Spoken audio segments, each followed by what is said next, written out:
நாமத்துக்கு மகிமை உண்டாகட்டும்.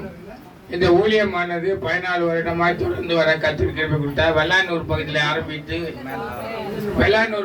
ஆரம்பித்து இப்போது திருமுல்லைவாயில் கோயிலில் வந்து நின்று இருக்கு. தொடர்ந்து ஆண்டவர் ஒவ்வொரு மாதமும் எங்களை தவறாமல் கலந்து கொள்ள கர்த்தர் கிருபை கொடுத்தார். இங்கே கொடுக்கிற ஒவ்வொரு வார்த்தைகள் எங்களுக்கு பிரயோஜனமாக இருக்கும். அது மட்டும் இல்லை, எங்களை பயபத்திரையாய் கொண்டு வந்து ஆண்டவர் மறுபடியும் கொண்டு போய் விட கர்த்தர் உதவி செய்தார். இங்கே வருகிற ஒவ்வொரு ஊழியக்காரருக்காக நன்றி செலுத்துகிறோம். அவங்க கொடுக்குற ஒவ்வொரு செய்தியும் வந்து எங்களுக்கு ஒரு ஆறுதலாக மன நிம்மதி சமாதானத்தை கொடுக்கும். ஆண்டவர் இன்னும் இந்த ஊழியத்தை அதிகமாய் வெற்றி அடைய செய்ய போகிற கிருபைக்காக நன்றி செலுத்துகிறோம்.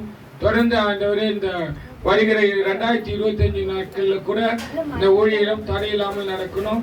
சென்ற வருடத்திலிருந்து ஆண்டவர் தொடர்ந்து எங்களுக்கு தேவையான பயணப்படி மற்றும் உதவிகள்லாம் கிடைக்க கர்த்தர் வழிவாசலை தந்தார். கர்த்தருடைய பரிசுத்த நாமத்திற்கு மகிமை உண்டாகட்டும். ஆமென்.